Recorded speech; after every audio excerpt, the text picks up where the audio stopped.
দেশের বিভিন্ন স্থানে হিউম্যান প্যাপিলোমা ভাইরাস এইচপিভি বা জরায়ুমুখ ক্যান্সার টিকা দেওয়ার সময় হিস্টেরিয়ায় অনেক নারী অসুস্থ হয়েছেন বলে খবর পাওয়া যাচ্ছে। এ ধরনের টিকা নেওয়া কতটুকু জায়েজ আছে? মৌলিকভাবে টিকা নেওয়া না জায়েজ নয়, কিন্তু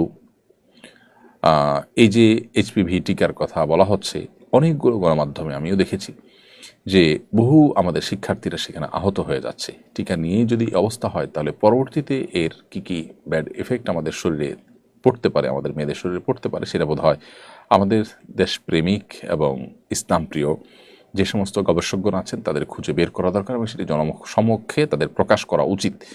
কারণ তৃতীয় বিশ্বে বহু ঔষধ পরীক্ষামূলকভাবে ব্যবহার করার অভিযোগ আছে। এটি পুরনো অভিযোগ এবং এটি প্রমাণিত সত্য যে উন্নত দেশগুলো, যারা আমাদেরকে সবসময় মানবাধিকারের সবক শোনান, সারাদিন সকাল বিকাল মানবাধিকারের জিগির মুখে তোলেন, তারাই কিন্তু পরীক্ষামূলকভাবে নানা ঔষধ তৃতীয় বিশ্বে, এই অনুন্নত বিশ্বে, আমাদের দেশের মতো এরকম গরিব দেশগুলোতে তারা এক্সপেরিমেন্ট চালান। এবং এক্সপেরিমেন্ট চালাতে গিয়ে এই গরিব দেশগুলোতে যে ম্যাসাকার হয়, যে ধ্বংস লীলা হয়, সেগুলো আসলে আমাদের সবারই কম বেশি জানা।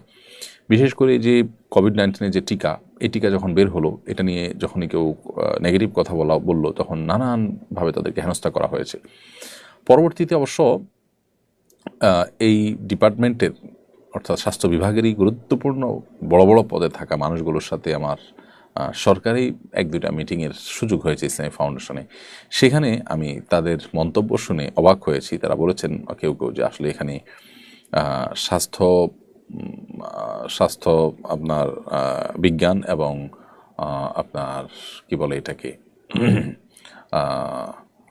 আপনার পলিটিক্যাল সায়েন্স, এই দুইটা মিশে একাকার হয়ে গেছে। সেই সাথে এখানে ইকোনমিক সায়েন্সও একাকার হয়ে গেছে। অর্থাৎ এখানে বিষয়টা অর্থনৈতিক স্বার্থ বিশ্বের বড় বড় মোলদের এবং তার সাথে পলিটিক্যাল বিভিন্ন ব্যাপার স্যাপার রয়ে গেছে, যার কারণে আমরা চাই বা না চাই এটা পৃথিবীতে প্রতিষ্ঠিত করা হবে। যাই হোক, সেই কোভিড-19 টিকার পরে যে সমস্ত সাইড এফেক্ট হয়েছে, যে সমস্ত ক্ষয়ক্ষতি হয়েছে, সেটা কিন্তু আর নতুন করে বলবার অপেক্ষা রাখে না। আমরা সবাই কম বেশি জানি।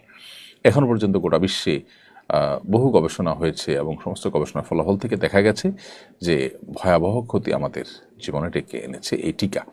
তো এই জন্য এই সমস্ত টিকাগুলো আমাদের দেশে প্রয়োগ করবার আগে আমাদের দেশের দেশপ্রেমিক এবং ইসলামপ্রেমিক যে সমস্ত গবেষকরা আছেন, তারা ভালো করে দেখা উচিত এগুলো আদৌ কোনো ষড়যন্ত্র কিনা, আদৌ কোনো আপনার পরীক্ষামূলক বিষয় কিনা, সেখানে ক্ষতিকর কোনো বিষয় আছে কিনা। এই যে গণহারে বাচ্চারা অসুস্থ হয়ে পড়েছে, কিশোরীরা অসুস্থ হয়ে পড়েছে, সেটার জন্য আমার তো মনে হয় যে সংশ্লিষ্ট মহল তাদের আত্মসমালোচনা করা উচিত যে কোনো এক্সপেরিমেন্ট ছাড়াই এভাবে যদি টিকা চালানো হয়, গণহারে টিকা দিতে বাধ্য করা হয় মানুষকে এবং অসুস্থ হয়ে পড়ে বাচ্চারা, তাহলে সেটা তো কোনোভাবেই গ্রহণযোগ্য হতে পারে না।